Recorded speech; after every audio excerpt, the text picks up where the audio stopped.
தயக்கம் அப்படின்ற வார்த்தையை கேட்டவுடனே இந்த கழுகு கதை தான் எனக்கு ஞாபகத்துக்கு வருது. ஒரு வயதானவர் காட்டுக்குள்ளே போகிறப்போ ஒரு கழுகு முட்டையை பார்த்துருக்கிறாரு.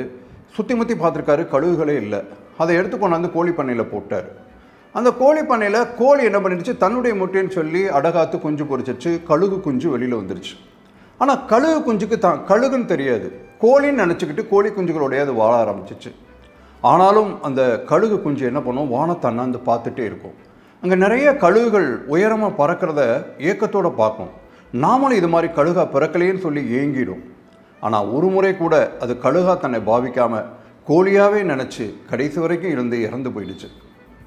அதனுடைய தயக்கத்தை உடைச்சி சிறகுகளை மாத்திரம் வேகமாக அசைஞ்சிருந்ததுன்னா கண்டிப்பாக அது மேல் நோக்கி போயிருக்கும், தன்னுடைய கூட்டத்தோடு சேர்ந்துருக்கும்.